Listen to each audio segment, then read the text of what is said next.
Hello everybody and welcome back to Robert's Reviews. If I look like I'm exhausted, that's because I'm exhausted.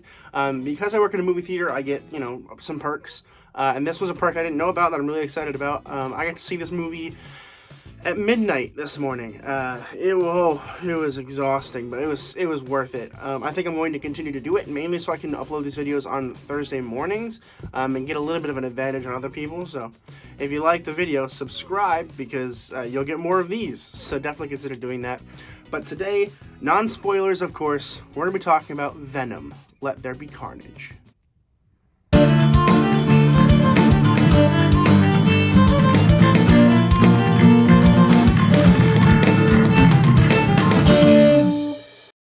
Venom, Let There Be Carnage was released in 2021. It was written by Kelly Marcel and directed by Andy Serkis. No spoilers, of course, but the general idea about the film is it follows the first Venom film, where Venom and, Eddie Brock have decided they're going to kind of co-work together. And this is probably a few months after, I would say. There's no strict timeline, but the problem that ensues, right, the main issue is that Eddie and Venom are not getting along, right? Venom thinks that Eddie is stupid, and Eddie thinks that Venom is annoying. And so they kind of have this relationship problem that is really fun to work with and really fun to see, because that's not something we've seen on screen really yet.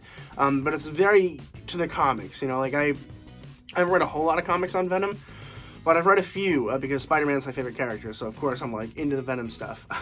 But yeah, I think that it was nice to see kind of the self-reflectiveness of both characters trying to learn how to coexist with each other. They are symbiotes, they're symbiotic, they work together. They do not work apart, which is really important for the film. I thought it was really, really cool. I'm going to talk a lot about things that I didn't like because I can talk about them without spoiling the movie. Just know that there are a lot of really good things that I would love to talk about, but I'm not making a spoiler video. So I just know that when you go see this movie, they're like, oh, I can't believe you didn't talk about this. It's because I don't want to spoil it. So I'm going to talk a lot about things I don't like. So just know that there are things that I like. It's just I can't talk about them. One of the main things I don't like the title almost at all. I find it super freaking cheesy. Let There Be Carnage. And there are times in the movie where different characters will say it, and it just feels so weird. They're just like, let there be carnage. And I'm like, yeah, why? Why would you say that? That's not, I guess. I just don't like it. It just, I literally, I had to force myself not to laugh at, 1:15 this morning when some character was like, let there be carnage. And I was just like, why would you say that? Woody Harrelson's character was actually pretty cool. I mean, it's Cletus Cassidy or whatever. And I really like his character. I like Carnage. Carnage's, design, so cool. He looks so scary. I was really happy about that. Honestly, there were times where I was, scared to the point where I was like, I can't believe this is rated R. This is not rated R. There are a lot of moments where it's just super freaking scary. And I'm just expecting, there to be blood everywhere. But it's not that bloody of a movie. I'm actually kind of impressed with how they went about it to make it PG-13. You can see the parts where they were like, we really want to do this, but we can't. Which I really, again, I think that the restrictions of rated PG-13 is fair. I think that, especially in the climate we have today, making it PG-13 is important, unfortunately. But I would like to see a rated R Venom movie. That is something I'd like to see. So, I don't know. I'm kind of caught between, a rock and a hard place here in my thoughts. But I don't know. I mean, I think that we're never going to get one, but it would be cool. But yeah, it's a very scary movie. It's a very action-packed movie, which brings me to the runtime, which is only 97 minutes, I think? It is very short. It is very, very short, which causes a lot of momentum problems, right? And you can tell this in the first 10 minutes of the film. I was sitting here, I was like, whoa, that was a major plot point, and we are 2 minutes into the film. What is going on? And it does feel a little rushed. However, it was nice because you get out early, It's like you go into a movie theater nowadays and you're like, I'm going to be here for 2.5 to 3 hours. But now with this movie, I was just like, oh, I'm out in 90 minutes. It's insane.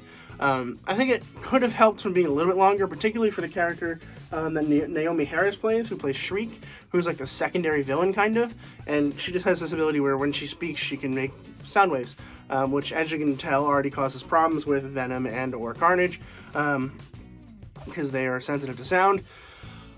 But, like, first of all, I don't know if we really needed a secondary character villain. I get why this villain was in the movie. It's important to the story. I just don't really care. Like, I don't really care about her character at all. And I think that the main reason for that is we focus a lot of our time in terms of the backstory on Cletus and Carnage, and that's fair. I understand that. But they could have taken an extra, like, 5 to 10 minutes to really work out Naomi Harris's character and make her actually important, because a lot of it just felt like she was important because of Carnage, and it just, like, it doesn't compute to me. It's a cool backstory for Carnage and for her. It's just, like, not very well stretched out and understood, I think. And there are also parts of it where I kind of wish, like, they really front load a lot of the exposition, which most movies do. But this movie could have benefited from a little bit of hidden exposition, you know? Like, put it in, like, Act 2, just drop, like, a flashback. I think it might have actually worked here. And also might have helped with the runtime issue, because, again, it does feel really short. It is the shortest superhero film to come out since 2007's Rise of the Silver Surfer. So, like, that was a long time ago. But yeah, I mean, I think I'm going to try to wrap it up really soon. But the general gist for me is, like, it's a fun movie. Like, I could not stop smiling the entire time, except for when I was scared. But, like, it is a fun freaking movie. There's so much action. The third act is a little weird because I can't decide if the last big battle is too long or too short. I don't know. It's one or the other, though, because I'm sitting here and I'm like, wow, that was really long of a fight scene considering the runtime is 90 minutes. This was probably like a third of it. But also, like, nothing really happened the entire time. Like, nobody was ever winning. Nobody was ever really losing. Whereas in the first Venom, we do get that. We get a little bit of, like, oh, wow, he might lose. Sorry, I'm, like, so tired. My throat is, like, closing up because I'm so tired. But I do want to say one thing. They did fix the issue of not being able to see the people, the bad guys and the good guys. They fixed it. They did some weird things to fix it, but they fixed it. They made Venom a little less oily, I think, and they added random lights. Like, there's this one part where one of the characters is climbing up a tower, and there's just a helicopter pointing a light. And I'm just like, what is a helicopter doing? And we never learn. We never find out. It's just like there's a helicopter there, like, helping him out, I guess. I don't know, it's strange. I do also want to say stay for the end credits. Stay for the end credits. That's fun and exciting. There's so many ways that it could go. I think I've decided where I think it's going to go, but I can't talk about it because it's spoilery. But just know that you want to stay for those, and it's worth it. But overall, I think it's a fun movie. I think it's a good movie. There's a lot of good things that I can't talk about again, but I think that it is fun. It is exciting. The action is fun. The comedy is there. I'm going to go ahead and give Venom Let There Be Carnage a B+. Have you seen Venom Let There Be Carnage? Let me know in the comments down below what you thought of the film. I'm excited. I'll probably see it again soon. I do work tonight, which is the pre-release, so it's going to be, like, crazy. I know it's going to be crazy. For my second day of work, it's going to be kind of incredible, but I guess we'll see how it goes.